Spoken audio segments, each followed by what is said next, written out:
प्यारे मित्रों, आज हम हिंदी व्याकरण में समास पर प्रश्नोत्तरी लेकर के आए हैं। ठीक, तो देखिए सबसे पहले क्या है कि जब हम किसी पर भी प्रश्नोत्तरी कर रहे हो, प्रैक्टिस कर रहे हो, तो जिस पर कर रहे हो हमारा सारा ध्यान उसी पर होना चाहिए। अब जैसे क्या है, हम किस पर करेंगे आज? समास पर।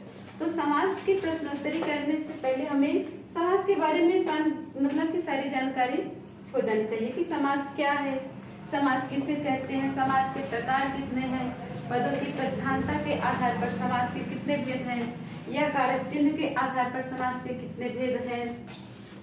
समास में जो है समस्त पद का, यानी कि समास में किसका पहला पद प्रधान होता है, कब दूसरा पद प्रधान होता है, कहाँ समस्त पद प्रधान होते हैं और कहाँ अन्य पद प्रधान होता है।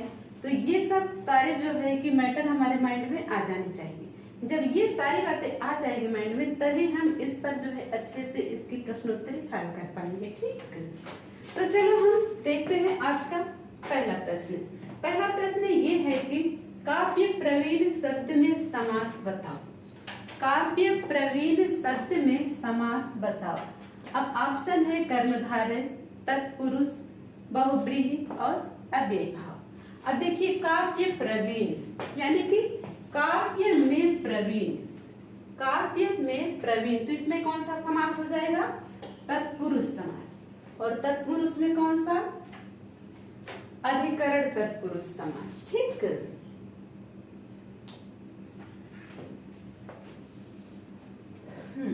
अब अगला हम देखेंगे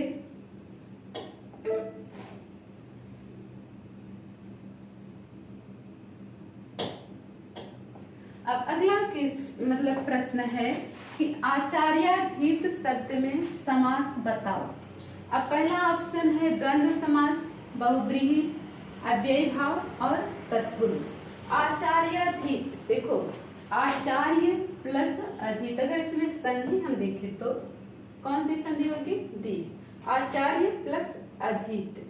अधीत का मतलब होता है अध्ययन किया हुआ, यानी कि अध्ययन, यानी आचार्य से अध्ययन, आचार्य से अधीत किया हुआ। ठीक, क्या हो जाएगा? आचार्य से अधीत किया हुआ। तो इसमें कौन सा हो जाएगा? तत्पुरुष समास। और तत्पुरुष में कौन सा होगा? अपादान तत्पुरुष। कौन सा होगा? अपादान तत्पुरुष समास हो जाएगा। ठीक, क्योंकि अध्ययन के अर्थ में, घृणा के अर्थ में, भय के अर्थ में कौन सा समास होता है? अपादान तत्पुरुष समास होता है। ठीक, अब हम देखेंगे अगला क्वेश्चन। अगला क्वेश्चन है कि चवन्नी शब्द में समास बताओ। चवन्नी शब्द में समास बताओ। अब देखो द्विगु, दूसरा है द्वंद्व, तीसरा है बहुव्रीहि और चौथा है कर्मधारय। चवन्नी, अब यहाँ देखो क्या है? चवन्नी यानी कि चार आनों का समूह। क्या होगा? चार आनों का समूह। चार आनों का समूह। और जहां समूह का बोध हो वहां कौन सा समास होता है? द्विगु समास होता है। देखो मध्य गिनती के अंक में कौन सा समास होता है? द्वंद्व समास होता है। लेकिन जहां जो है समूह और समाहार का बोध हो वहां जो है द्विगु समास होता है। ठीक, अब हम देखेंगे अगला क्वेश्चन। अगला क्वेश्चन है कि हरिहर, हरिहर में कौन सा समास है? हरिहर में कौन सा समास है? अब पहला ऑप्शन है कर्मधारय, दूसरा है द्विगु और तीसरा है तत्पुरुष और चौथा है द्वंद्व। हरिहर, अब यहाँ देखो हरि हर, अब हरि और हर। अब देखो हरि किसे कहते हैं? विष्णु को। और हर शिव को। किसे कहते हैं? शिव को। तो यहाँ क्या है, दोनों पद प्रधान है, शिव यानी कि हरि और हर। तो यहाँ कौन सा समास हो जाएगा, द्वंद्व समास हो जाएगा। ठीक, अब हम अगला प्रश्न देखते हैं। हाँ, तो अगला क्वेश्चन है लोकप्रिय शब्द में समास बताओ। लोकप्रिय शब्द में समास बताओ। पहला ऑप्शन है तत्पुरुष, दूसरा है अव्ययभाव, तीसरा है कर्मधारय और चौथा है बहुब्रीहि। अब देखो लोकप्रिय यानी कि इसका विग्रह क्या होगा, लोक में प्रिय। लोक में प्रिय यानी कि कौन सा समास हो जाएगा, तत्पुरुष। और तत्पुरुष में भी कौन सा होगा, अधिकरण तत्पुरुष। कौन सा होगा, अधिकरण तत्पुरुष समास। ठीक, अब अगला क्वेश्चन देखते हैं। पुरुषोत्तम में अगला क्वेश्चन है कि पुरुषोत्तम में कौन सा समास है। पहला ऑप्शन है द्विगु, दूसरा है कर्मधारय, तीसरा है द्वंद्व और चौथा है तत्पुरुष। पुरुषोत्तम यानी कि पुरुषों में उत्तम, क्या हो जाएगा इसका विग्रह, पुरुषों में उत्तम। पुरुषों में उत्तम यानी कि तत्पुरुष समास हो जाएगा। और तत्पुरुष में कौन सा होगा, अधिकरण तत्पुरुष होगा। कौन सा होगा, अधिकरण तत्पुरुष। अब देखो द्वंद्व कहाँ होता है, द्वंद्व यानी कि जब दोनों पद प्रधान होते हैं तो उसमें द्वंद्व समास होता है। कर्मधारय समास कहाँ होता है, जहाँ विशेष से विशेषण हो, उपमेय उपमान हो या फिर विशेषण विशेषण की आवृत्ति हो, वहां कर्मधारय समास होता है। और द्विगु होता है जिसका पहला पद या दूसरा पद संख्यावाची हो लेकिन वह समूह या समाहार का बोध करा रहा हो। ठीक, चलो हम अगला क्वेश्चन देखते हैं। अब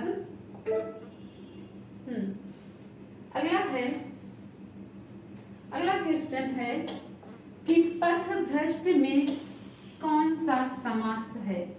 पथभ्रष्ट में कौन सा समास है। अव्ययी भाव, पहला है अव्ययी भाव, दूसरा है द्वंद्व, तीसरा है तत्पुरुष और चौथा है कर्मधारय। यानी कि पथभ्रष्ट विग्रह क्या हो जाएगा इसका, पथ से भ्रष्ट। यानी कि पथ से भ्रष्ट कौन सा समास हो जाएगा, तत्पुरुष समास। और तत्पुरुष में भी कौन सा समास होगा, तत्पुरुष में हो जाएगा अपादान तत्पुरुष समास। कौन सा होगा, अपादान तत्पुरुष। ठीक, तो चलो अगला क्वेश्चन हम देखते हैं कि मार्ग व्यय शब्द में समास बताओ। मार्ग व्यय शब्द में समास बताओ। पहला है बहुब्रीहि, दूसरा है कर्मधारय, तीसरा है तत्पुरुष और चौथा है द्विगु। मार्ग व्यय यानी कि इसका विग्रह क्या हो जाएगा, इसका विग्रह क्या हो जाएगा कि मार्ग के लिए व्यय, मार्ग के लिए, मार्ग के लिए व्यय। तो इसमें हो जाएगा तत्पुरुष समास। कौन सा होगा, तत्पुरुष। और तत्पुरुष में भी कौन सा हो जाएगा, संप्रदान तत्पुरुष। कौन सा, संप्रदान तत्पुरुष। ठीक, तो अगला क्वेश्चन हम देखते हैं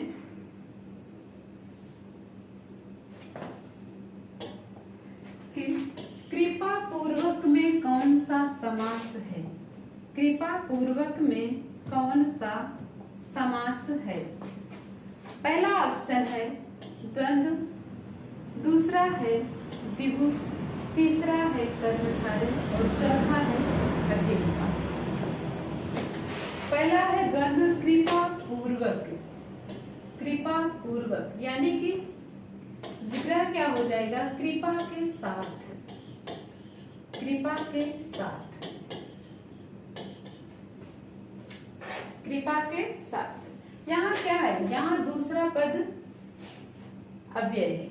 तो जहां दूसरा पद अव्यय हो, प्रथम पद अव्यय हो या फिर प्रथम पद उपसर्ग हो, वहां कौन सा समास हो जाता है?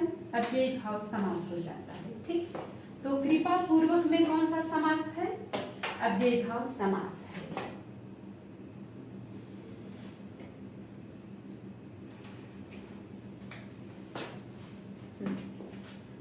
हाँ, तो चलो हम अगला क्वेश्चन देखते हैं।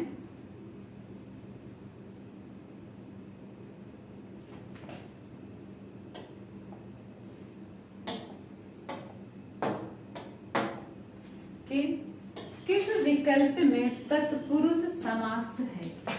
किस विकल्प में तत्पुरुष समास है? पहला है महादेव, दूसरा है पंचवटी, तीसरा है ग्रंथ रत्न और चौथा है गृहगत। क्या है? गृहगत। अब देखो किस विकल्प में तत्पुरुष समास है? महादेव, पंचवटी, ग्रंथ रत्न और गृहगत। और पूछा क्या है कि तत्पुरुष समास। अब देखो महादेव विग्रह क्या होगा? महान है जो देव, महान है जो देव। और दूसरा क्या है? पंचवटी, यानी कि 5 वटों का समूह, 5 वटों का समूह। और तीसरा है ग्रंथ रत्न, यानी कि रत्न रूपी ग्रंथ, रत्न रूपी ग्रंथ। और चौथा है गृहगत। तो क्या हो जाएगा? गृह को आगत, गृह को आगत। नहीं,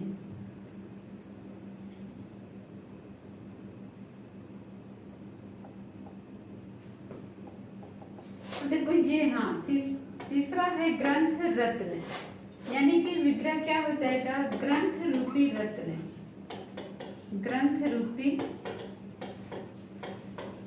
रत्न। और चौथा क्या है? गृहगत, विग्रह क्या हो जाएगा? गृह को आगत, गृह को आगत। अब देखो महादेव, यानी कि महान है जो देव। अब यहाँ क्या है? विशेष और विशेषण है।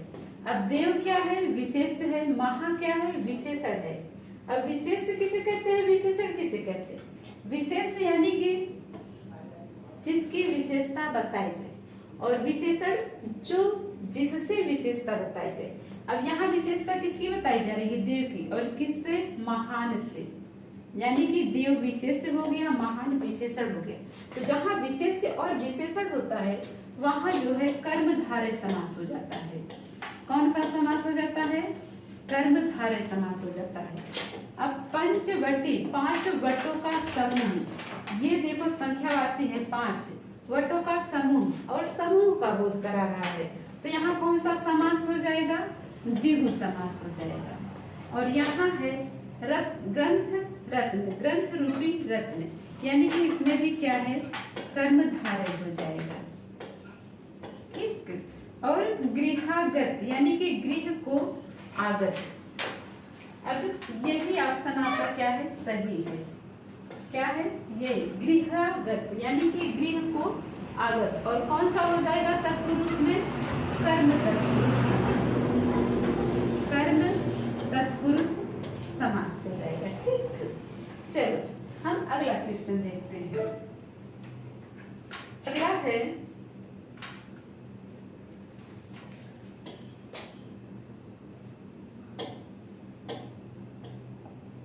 कि किस विकल्प में कर्मधारय समास है? क्या है?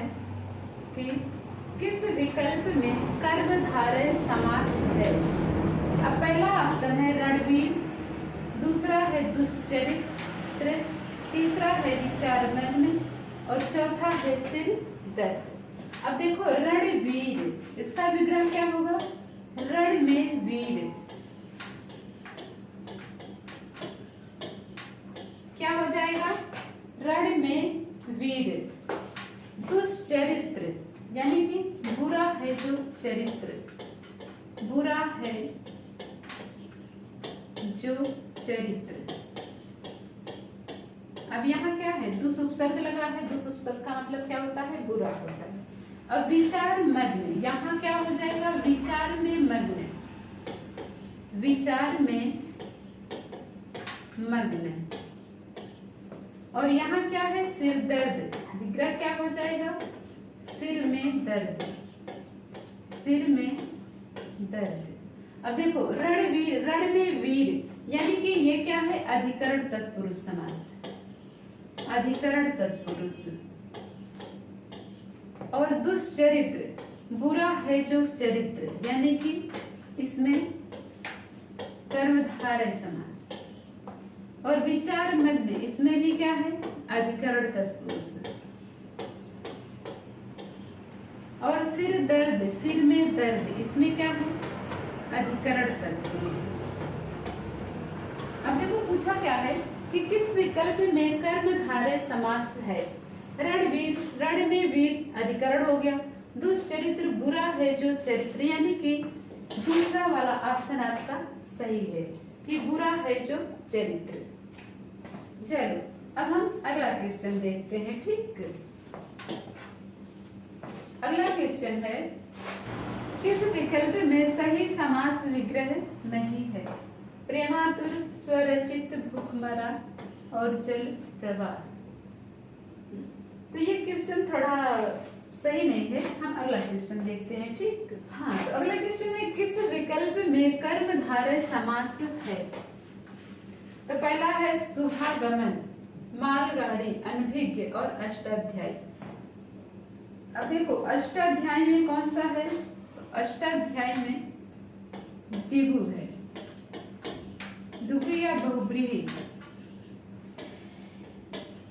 अगर ऑप्शन में बहुब्रीहि नहीं है तो फिर दिगु करेंगे, अगर बहुब्रीहि है तो फिर हम बहुब्रीहि कर देंगे, क्योंकि अष्टाध्यायी पढ़ने की रचना के लिए यह रूढ़ हो गया है। ठीक, अनभिज्ञ में अव्ययी भाव समास है। क्या है, अव्ययी भाव। और मालगाड़ी, यानी कि माल के लिए गाड़ी, इसमें संप्रदान तत्पुरुष है। क्या है, संप्रदान तत्पुरुष। और शुभागमन, यानी कि शुभ है आगमन जो, क्या हो जाएगा, शुभ है आगमन जो।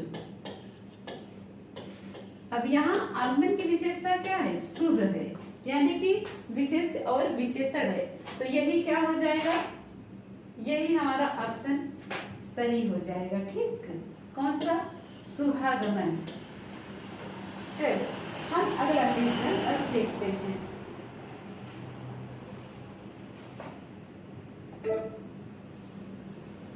अगला क्वेश्चन है कि निम्नलिखित में द्वंद्व समास का उदाहरण नहीं है। निम्नलिखित में द्वंद्व समास का उदाहरण नहीं है। सीताराम, आगा पीछा, माता पिता, पल पल। अब देखो द्वंद्व समास में क्या होता है, द्वंद्व समास में कौन सा पद प्रधान होता है, तो द्वंद्व समास में जो है दोनों पद प्रधान होते हैं। कौन से पद प्रधान होते हैं, दोनों पद प्रधान होते हैं। ठीक, दोनों पद। अब इसमें देखो, इसमें भी दोनों पद प्रधान है, इसमें भी है, इसमें भी है, लेकिन ये क्या है, ये नहीं है। ये पल पल क्या है, अव्यय की आवृत्ति हुई है, और अव्यय की आवृत्ति जहां होती है वहां अव्ययी भाव समास होता है। कौन सा समास होता है, अव्ययी भाव समास होता है। ठीक, चलिए हम अगला क्वेश्चन देखते हैं। अगला क्वेश्चन है कि दुलत्ती शब्द में समास है। दुलत्ती शब्द में समास है, तत्पुरुष समास है कि अव्ययी भाव है कि द्विगु है कि कर्मधारय है। अब दुलत्ती, दु का मतलब यहाँ देखो क्या है, दो, यानी कि संख्यावाची है, तो इसमें चाहे सीधे से यानी कि द्विगु समास है। ठीक, चलो हम अगला क्वेश्चन देखते हैं।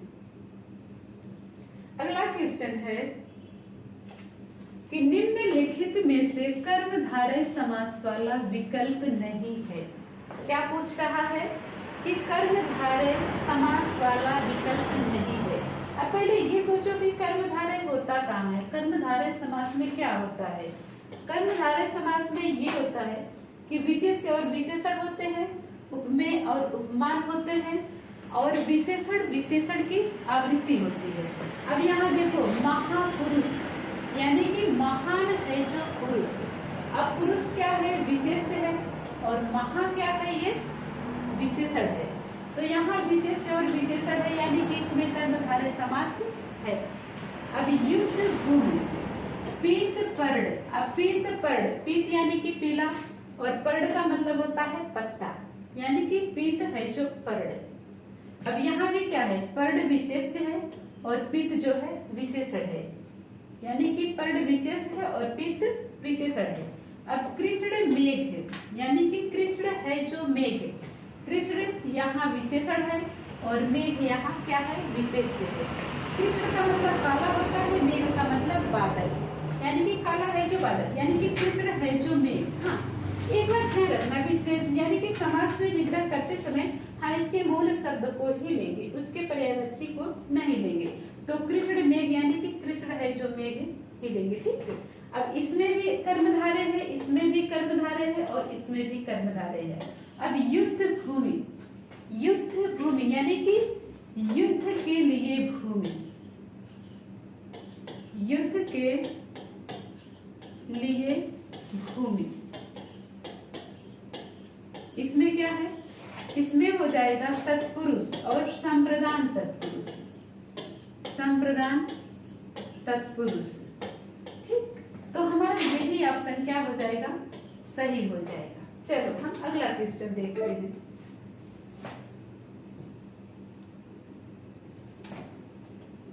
अगला क्वेश्चन है, हरिजन शब्द में समास है। हरिजन, अब देखो हरिजन द्विगु है कि बहुब्रीहि है कि कर्मधारय है, समास है। तो देखो हरिजन किसी विशेष जाति के लिए क्या हो गया है? रूढ़ हो गया है। इसमें कौन सा समास हो जाएगा? बहुब्रीहि समास हो जाएगा, ठीक। चलो हम अगला क्वेश्चन देखते हैं। अगला क्वेश्चन है, भीतर बाहर में समास है। भीतर बाहर में समास है। द्वंद्व समास, कर्मधारय समास, तत्पुरुष समास या अव्यय भाव समास। तो भीतर बाहर में कौन सा समास है? द्वंद्व समास है, ठीक। चलो हम अगला क्वेश्चन अब देखते हैं।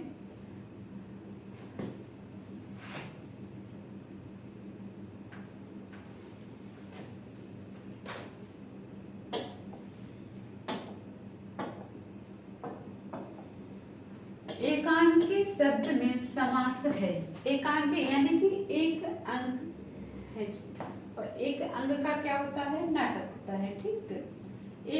एकांकी। चलो हम अगला क्वेश्चन देखते हैं। एकांकी शब्द में समास है, यानी कि एक अंक वाला नाटक क्या होगा? एकांकी। यानी कि जो है कि ये संख्यावाची है, तो कौन सा समास हो जाएगा? द्विगु समास हो जाएगा, ठीक।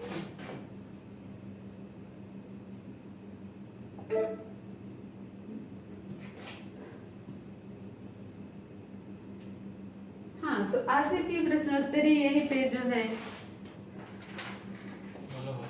हाँ, तो आज जो है इतने ही क्वेश्चन थे।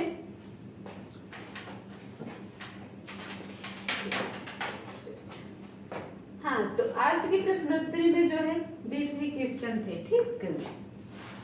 तो प्रश्नोत्तरी कैसी लगी ये जरूर बताइएगा। नहीं,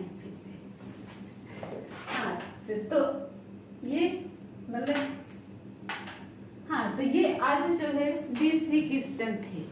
तो आशा करती हूँ कि प्रश्नोत्तरी आपको अच्छी लगी होगी। अगले प्रश्नोत्तरी के लिए तैयार रहिए। शुभ रात्रि, धन्यवाद।